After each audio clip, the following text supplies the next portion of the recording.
안녕하세요. 현재 서울에 살고 있는 30대 초반의 남성입니다. 저는 학창시절부터 잘 알고 지냈던 친구 녀석이 하나 있었는데 이 일로 인해서 지금은 연락이 끊겨버린 친구의 충격적인 이야기를 제보하려고 합니다. 이 사건은 지금부터 2년밖에 지나지 않은 최근의 일입니다. 지금도 크게 달라진 건 없지만 그 당시 저는 남들과 다를 게 없는 삶을 살아가는 직장인이었고 다들 그렇듯이 주말만 기다리고 있는 평범한 삶을 보내고 있었죠. 하지만 이런 제 삶에 큰 충격을 가져다 줬던 박종호라는 친구가 있었는데 지금부터 이 친구에 관한 이야기를 시작해볼까 합니다.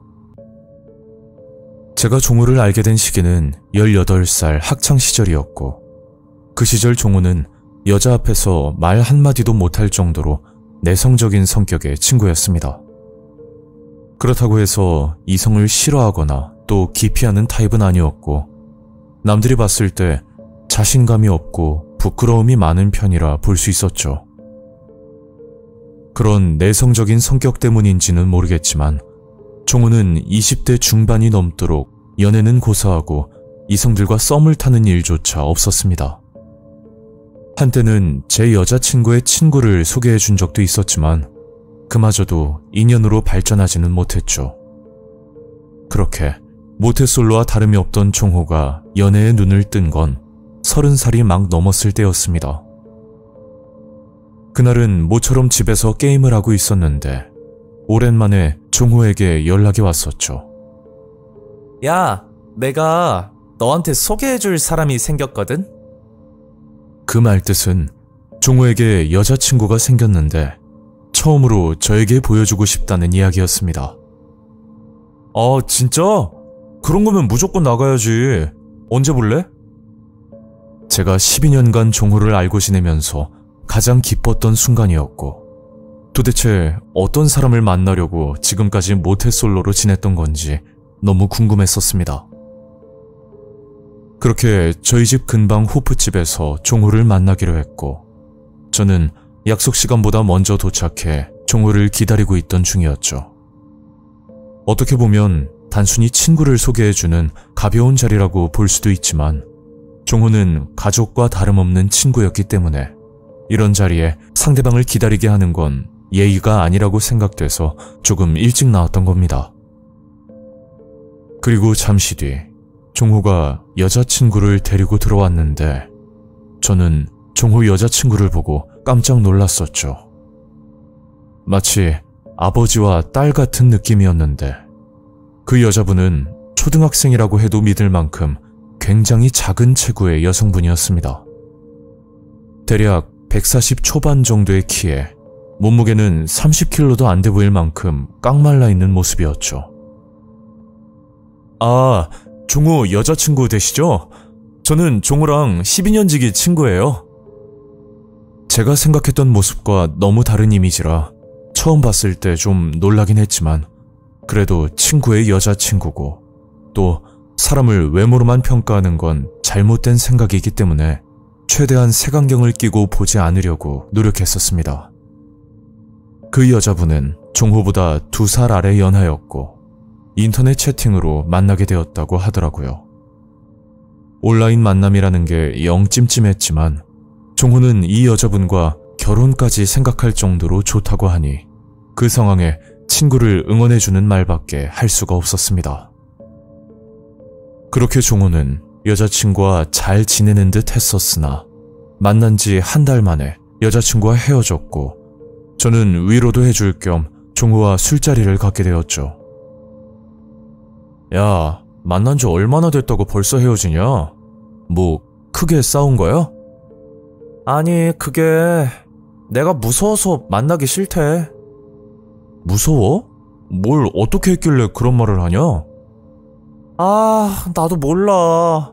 진짜 내 이상형이었는데 어디서 또 그런 애를 찾지? 저는 지금까지 나름 종호를 잘 안다고만 생각했는데 그건 저만의 착각이었고 그제야 알게 된 종호의 이상형은 키가 작고 왜소한 스타일의 여자였습니다. 뭐 그건 종호의 개인 취향이니까 전혀 문제가 될 건 없다고 판단했지만 제가 미처 몰랐던 종호의 이상 행동을 보고 난 뒤로는 점차 무서워지기 시작했죠.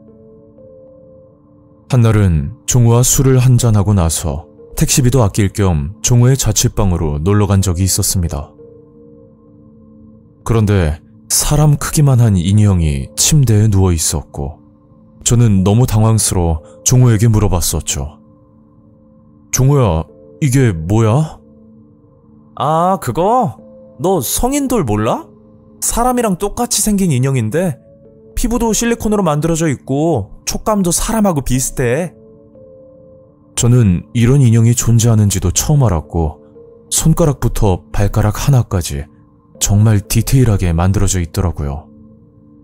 그런데 제가 정말 소름이 끼치는 포인트가 하나 있었는데 그 인형의 얼굴이 종호가 만났던 전 여자친구의 외모와 굉장히 흡사 있었습니다. 종호야, 근데 이 인형 말이야, 네가 만났던 여자친구랑 좀 닮은 것 같은데? 그러니까 종호가 웃으면서 말을 하는 겁니다. 아, 사실 그 제품 주문 제작이야. 내가 여자친구 사진 보내주고 제작한 거거든.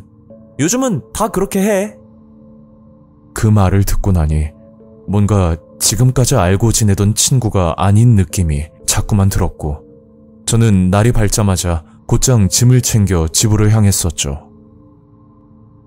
그 일이 있고 얼마 뒤 저는 당분간 지방으로 내려가 일을 하게 되었고 저한테는 굉장히 중요했던 업무라 일을 제외하곤 다른 연락조차 받기 힘든 상황이었습니다.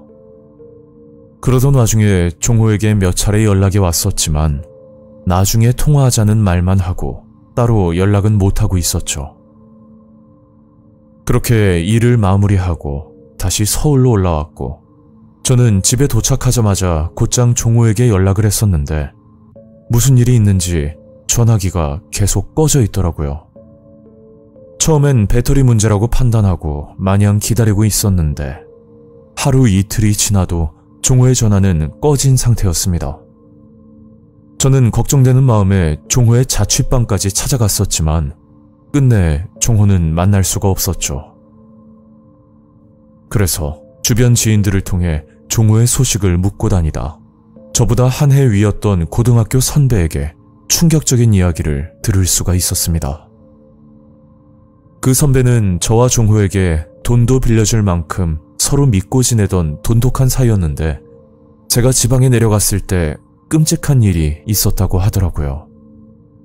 선배에게는 10살짜리 남자아이 조카가 하나 있었는데 그날은 집에서 조카를 봐주기로 했었답니다.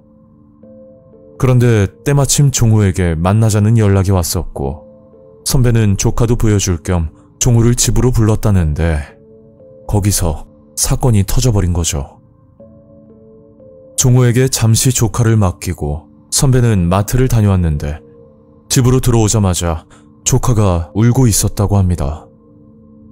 그리고 종호는 이미 사라진 상태였고 선배는 울고 있는 조카를 달래주면서 무슨 일이냐고 물었더니 정말 충격적인 말을 들었다고 하더라고요. 그게 삼촌이 옷을 벗고 자기를 괴롭히다가 도망을 갔다는데 그 말을 듣고 조카 몸을 살펴봤더니 온몸에 붉은 상처들이 보였고 선배는 곧장 병원으로 데려갔다고 합니다.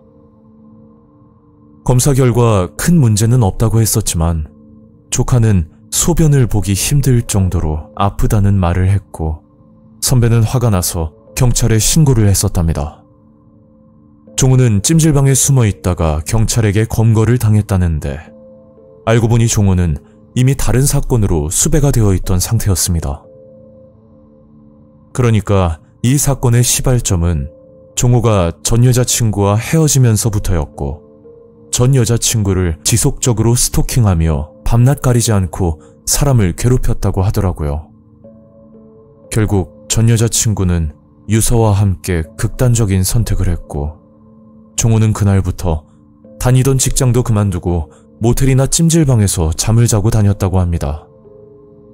그러다 보니 돈도 떨어진 데다 저는 지방에 내려가 연락까지 힘든 상황이니 고민 끝에 선배에게 돈을 빌릴 목적으로 연락을 했었던 거죠. 그리고 종호에게는 저조차 몰랐던 특이한 장애가 있었다는데 그건 소아성애증, 즉 사춘기 이전의 아이에게 성적 욕구를 느끼는 섬뜩한 인간이었습니다. 또 소아성애증을 가지고 있는 사람들의 대부분이 아이들의 성별을 가리지 않는다고 하더라고요. 선배 입장에선 여자아이도 아니고 잠시 마트를 다녀오는 동안 별일이 있겠나 싶어 맡긴 건데 이런 일이 생길 거라고는 죽어도 예상하지 못했답니다. 그래서 종호는 작고 아담한 여성들을 선호했던 거고 지금까지 그런 여성을 찾기 위해 여태껏 모태솔로로 살아왔던 거죠. 제가 12년간 종호를 알고 지내면서 단지 성격이 소심한 이유로 이성을 만나지 못한다고만 생각했는데 이번 일로 인해 사람의 속내는 그 누구도 예측 못한다는 사실을 뼈저리게 느끼게 되었습니다. 지금은 친구라고 말하기도 부끄러울 정도인데 한때는 제가 가장 친했다고 볼 수 있는 사람이 그런 무서운 존재였다고 생각하니 아직도 소름이 끼치고 정말 무섭습니다. 오늘 이야기는 여기까지입니다. 구독과 좋아요 잊지 않으셨죠? 다음 영상으로 또 뵐게요. 감사합니다.